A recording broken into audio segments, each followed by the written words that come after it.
The human capacity to trust makes us vulnerable, never more so than when we become entangled with a confirmed liar.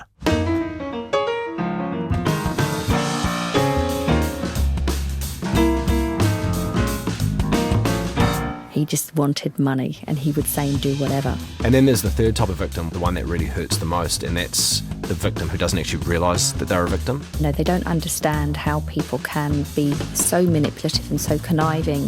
If you lost your life savings when you're in your 60s and 70s, that's earth-shattering.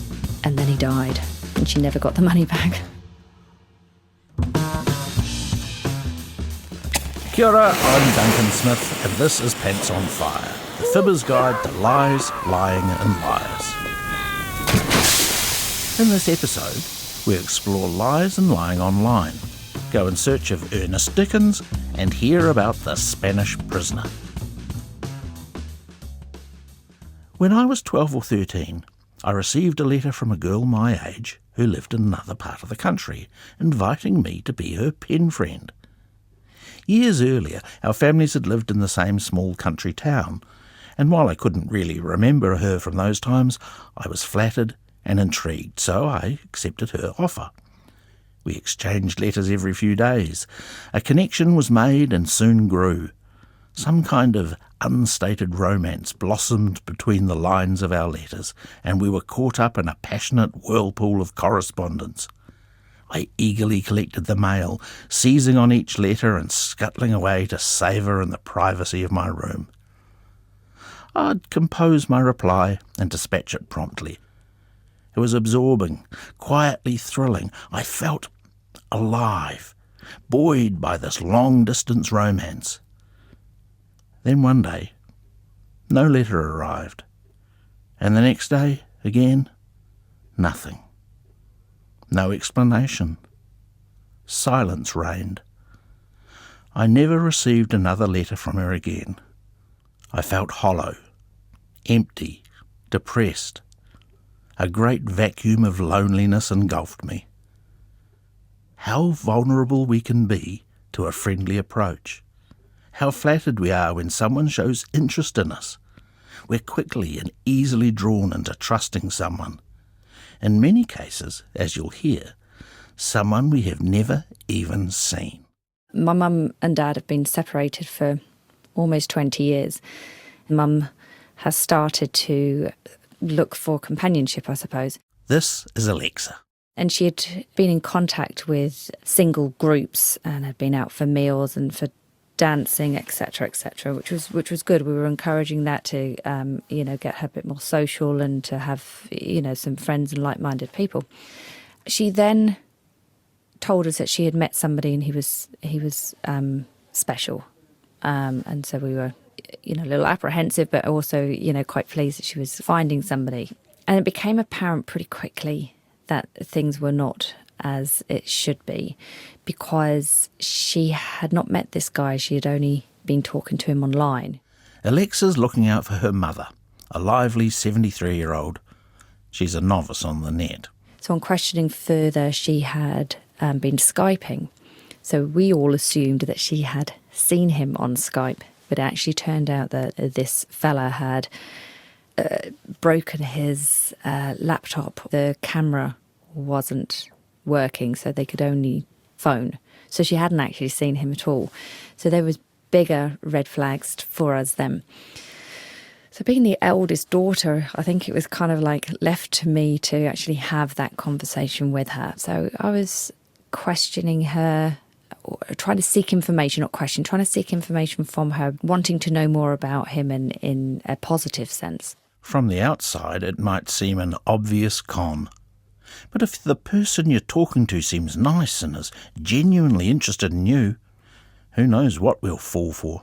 I was asking Mum about this man, and his name that he had given her was Ernest Dickens. So my partner, he was doing a little bit of a background search on Ernest Dickens, who was this alleged oil worker, who was a very wealthy man. Ernest had been born in the UK and was widely travelled around the world and was now in Ghana working in the oil industry. So Mum was very pleased, and he goes, he's fallen in love with me, was what my mum said, and she goes, and I think I'm beginning to fall in love with him. So we're like, okay, that's great. So superficially, I'm telling her, I'm pleased that you're you're finding somebody. Tell me more about him, so that we could get this information from her without being really, you can't see this man anymore or can't speak to him. Which illustrates that the human capacity to trust can indeed make us vulnerable. Because he had lost, or it had been stolen from his workplace, and he was unable to access his accounts because they were all on this iPad and iPhone, so he wasn't able to get the money to replace them. Mum sent over an iPhone and an iPad and a couple of £1,000, this is as well, to him, and said, please let me know when it arrives. And so, funny enough, these items and the money never appeared. And she was like, oh, well, I'll claim on the insurance and things. And so he was like, oh, I'm really desperate now, and I love you, and can you please help me? I'm getting into a very difficult situation, and he needed to access his daughter. His daughter was at university, and so Mum was actually talking to his daughter in whatever university she was in as well. So was getting really involved with his family. We'll leave Alexa and her mum now to hear from an expert in the field of online fraud, Detective Inspector Ian Chapman. There's three types of victims, as I find. The first type are the ones who lose a little bit of money. They can wear it, they don't like it, but they're probably too embarrassed to come forward. And there's a degree of pride there. They can't believe they fell for it. And trust me, the very, very first thing that a victim will say to me is, I can't believe I fell for that. The second type of victim is the one that I deal with the most. They've lost quite a bit of money. They're still very embarrassed, and the pride is sometimes hurt, but they have to report it because it's life-changing, Many thousands of dollars have gone out, and they realise that that's the case, that they have to then go and report it. The banks have an expectation on them to report and things like that. And then there's the third type of victim, which hopefully we can touch on today, is the one that really hurts the most, and that's the victim who doesn't actually realise that they're a victim, that through their own social setup, stage of life that they're at, their ignorance to modern technology, they believe it. They still believe it, and they will tend to hide it. I'd be reaching out to the families of, I guarantee someone's listening to this who's got a mother or father who's fallen for a romance scam and just will not believe it.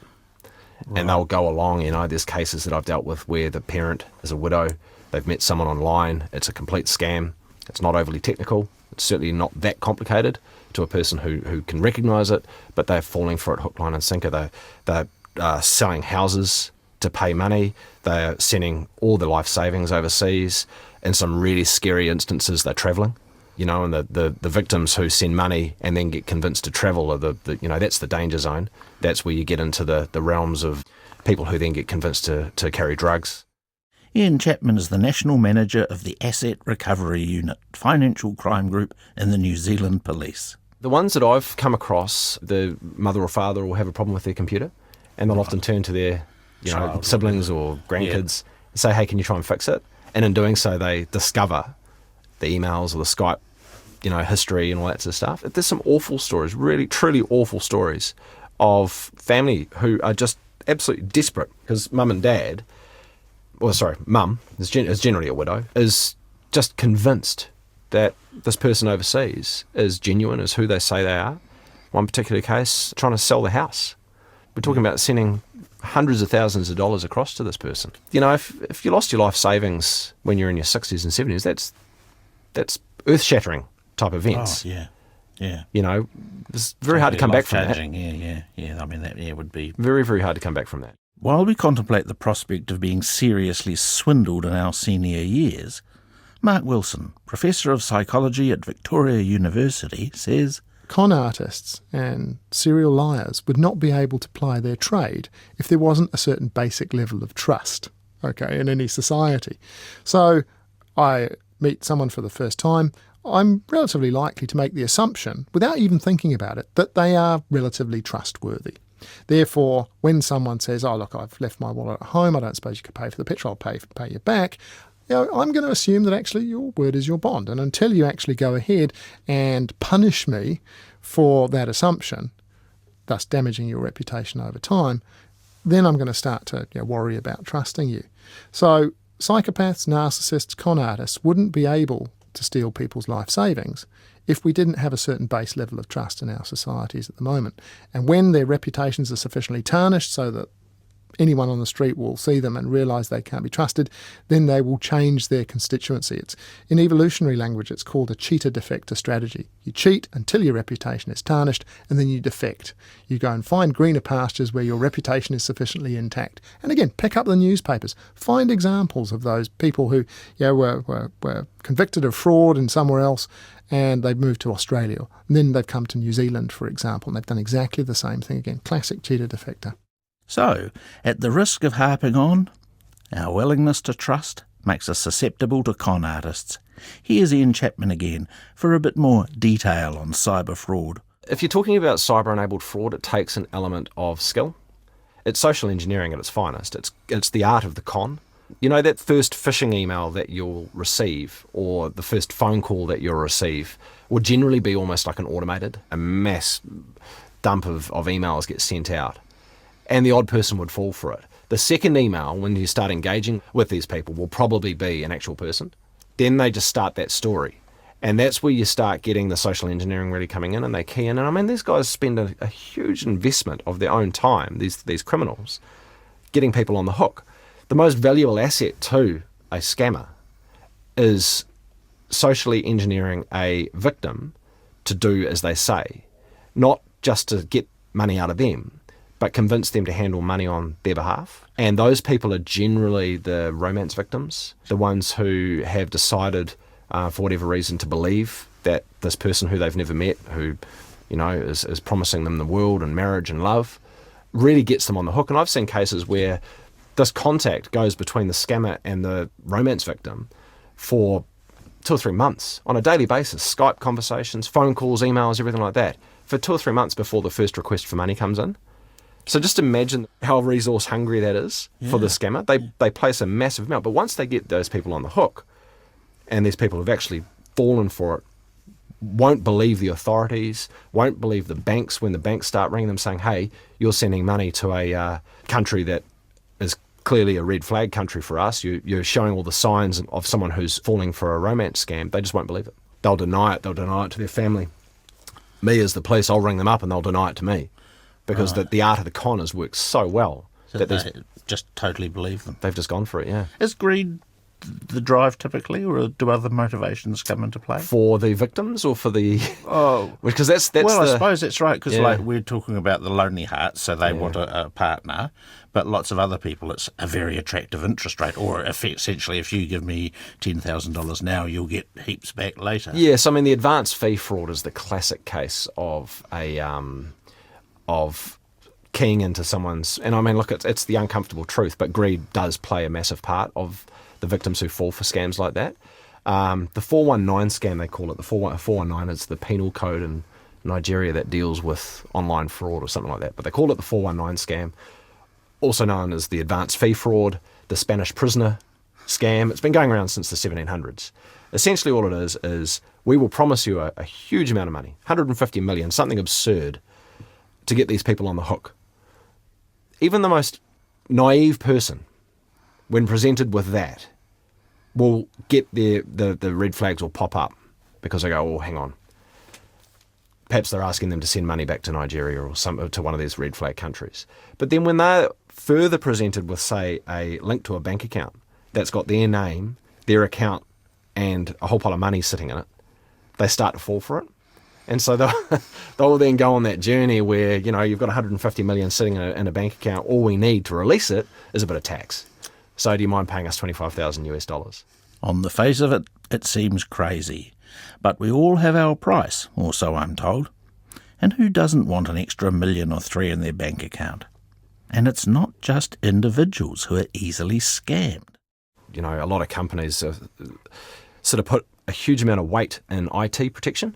And I noticed this. I mean, the small, medium enterprises, who get hurt a lot in New Zealand, they put so much weight and they invest so heavily in the frontline firewall of their IT, and then they sit back and they think it's safe. However, the reason that they get money taken off them is it always fails at the person. Yeah. And the scammers and the criminals are becoming very, very keyed into this. And I've had cases, and I've certainly done a lot of research of the cases overseas, where the scammers will bypass the security entirely and they will ring the accounts lady, and I'll speak to them on the phone, and they would have studied the CEO or the CFO of the company. They learn their voice deflection, and they actually mimic them, and they portray themselves as the CEO, and they convince the accounts lady to send some money overseas. Gosh. And that's a really common scam now that we're seeing. It's called whaling, or the CEO fraud. It's been published, but whaling is the term that's given to it, is around that. For every single protection, there is a scammer or a syndicate or a group of criminals sitting around figuring out how to break it. Remember Alexa and her mother? Well, Alexa, good daughter that she is, wasn't content to just let things lie. So she gave me his number, and I rang it, and this Ghanaian accent answered me, and my first thing was, how did you let this happen? I couldn't understand, because my mum is a sensible lady. How did she not realise that this man was not English or, British? Not that made any difference, but I mean, like, he clearly wasn't the man he was selling himself to be. Mm. So I spoke to him and didn't let on who I was or who I was referring to, and I just pretended that I was one of his women or my mum. I didn't know how many women he had on the go at the time. So I just said, "Oh, is this Ernest?" And he said, "Yes." And I said, "Oh, I love you, I miss you. I've been waiting to hear from you. Where have you been?"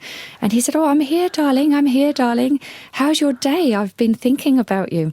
And I was like, Have you really?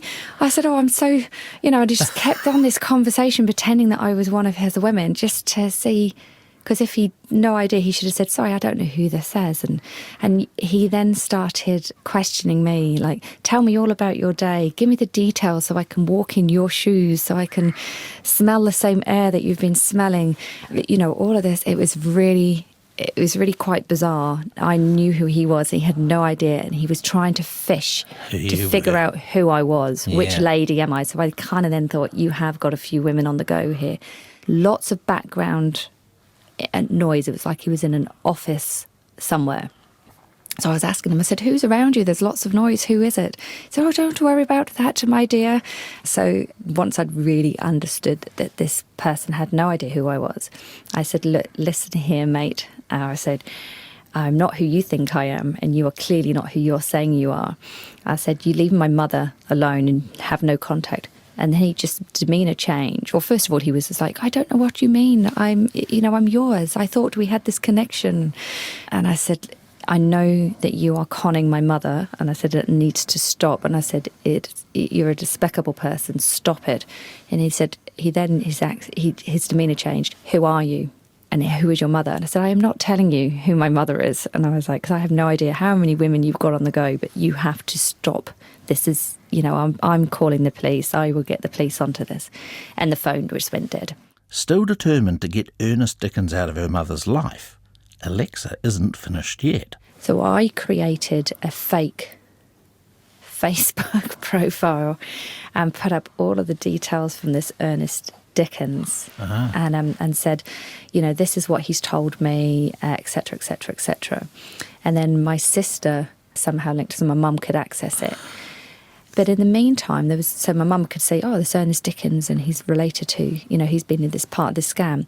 Then about 10 other people actually commented saying they've been chatting to an Ernest Dickens, but he's a German fella, or he's a American or an whatever. Israeli fellow, or Right. such and such. So I think that was the final thing for Mum, that it wasn't her family telling her, there was actually other people. And she also obviously never heard back from him again either, because we had blocked him from her phone and from her social media. Take that, Ernest Dickens. Now, to maintain my status as an equal opportunity lie investigator, well, I had to ask, the theme of this podcast series is about lies and lying, and you're also involved in a deception with your mother. Absolutely. Well, I mean, did you, was it difficult for you three to set on it, or you just decided it was the best thing? Or When we found out she'd already sent money and these devices over, so we needed to act pretty quickly, and we know what kind of personality Mum is. She's one of these people, if you say black, she says white. She will listen to other people over her family. So we kind of knew her. If we'd broached her, she would have just shut us down and we would never know what was going on. So it was really the only way. It was the only option for us, yeah. I mean, if Mum had been somebody that we could sit down and say, and she would listen to us, then we would have definitely gone down that route, because, it's never nice. And we didn't want to hear the things. We didn't want to read what Mum was saying to him as well, because, That's an invasion of privacy and so on, isn't it? Yeah, absolutely. And there's some stuff that, for somebody else it's different, but your mother, you don't really want to... We didn't want to know some of the things she was saying, absolutely. Yeah. Before your imaginations run wild, I doubt whether many people would question Alexa and her siblings' motives in this instance. But it is deception nonetheless. I guess you'd call theirs white lies. You'll know from previous episodes of Pants on Fire that liars lie because they are reinforced for doing so. In this case, Ernest was reinforced to the extent of 2 iPads, an iPhone and a few £1,000s. This reinforcement, however, needn't only come in the form of valuables. Here's Simon Keller, Professor of Philosophy at Victoria University and regular contributor to this podcast series. It can show that they are superior to others in a certain way. The fact that you can mislead someone and cause them to do something just because you told them a lie can be a power rush. And there are some people who will tell lies for no apparent reason. They'll just lie apparently for the pure joy of being able to mislead others. And I think it's a kind of power trip. That's what it is. But also, I think, a way of kind of asserting your dominance over somebody, showing them that you have something over them, or maybe not showing them, maybe them not knowing, but you knowing that you've been telling them lies, you've been taking advantage of them, and hence that you have a certain power over them that they don't realise you have. So this reinforcement can be in the form of something that feeds the liar's ego. One aspect of this lying business we haven't really looked into yet is how we respond to being accused of dishonesty, or indeed caught out in a lie. Here's Ian Chapman again. The ones who are guilty of a crime are very, very comfortable talking about the incidents around the crime. Very comfortable on the before and the after. Get to the during and they become very vague. And that's a sure sign. And so they'll tell you, we start as when we interview, we start talking about, what you had for breakfast 2 days before, and we'll take them through second by second their pattern right up until the point of the offence, the offence itself, and then afterwards, and we'll continue on, and we'll gain this big picture of everything that went on. They'll be talking happily, they might be joking, smiling, laughing, right up until the point where you actually start going, okay, now, and they know that, there are some very pointed questions that we could be asking at that time, but in the initial stage, it's probably best just to let them talk, let silence prevail, make them a little bit uncomfortable, and eventually they'll want to fill that void. Oh, yeah. And that's where we get our gold. Silence is golden for interrogators too, it seems. Who would have thought it? The more seasoned people who have been through the process a few times will generally like to try and figure out what you've got on them first. To the old school villains who will put their hand up, we can take it on the chin as a bit of, it's a matter of, yep, you got me. So they kind of understand that if they're now in the interrogation room, that basically the game is up and it's a question of how bad it's going to be for them. Yep, there's the code, they won't talk. Right. They won't put anyone else in it, but if we've got them fair to rights, then they'll put their hand up. And that holds, they won't talk thing is pretty strong still? Yep. Oh, absolutely. Yeah, that's a code.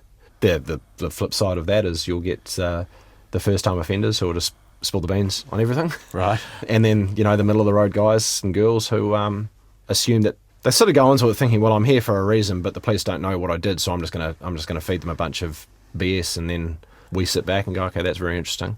And then we'll put challenges to them at the end of the interview, and you say, well, you've told me that you're in a red car that day. Here's a picture of you in the blue car. Explain that. And that's where it's quite enjoyable to watch the expression on their face as the world crumbles around them.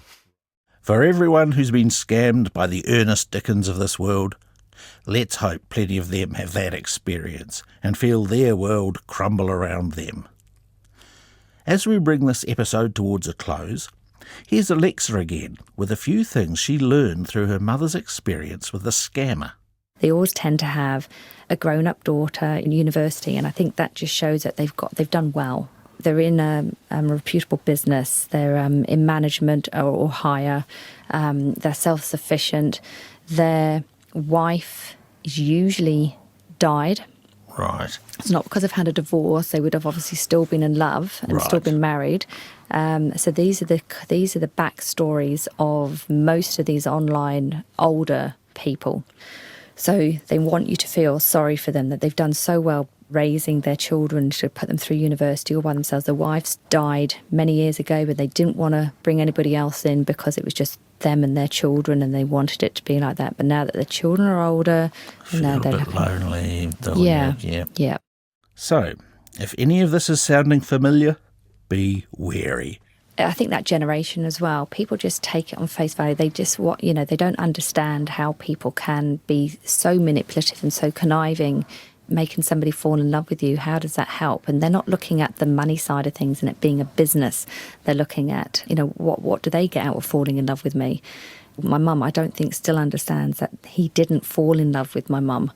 He just wanted money, and he would say and do whatever. So my advice, and I've given that to my mum as well, is like, you just can't trust people. For the love scams, you need to never send them any money. You never send them any devices. If they've got a sad, hard luck story in the early days of the relationship, then be very, very concerned. You ditch them. Run for the hills. Run for the hills, yeah. It's easy to be wise after the fact, but again, the human capacity to trust makes us vulnerable, never more so than when we become entangled with a confirmed liar. I'm Duncan Smith, and this is Pants on Fire, the Fibber's Guide to Lies, Lying and Liars. In the next episode, we go looking for the truth about lies in fiction. Yes. And if you've enjoyed this podcast, you may be interested in the fantastic series The Lost, in which Paloma Magoni digs into the cold cases of those who never came home. One of the many podcasts available on the RNZ website, iTunes and Radio Public.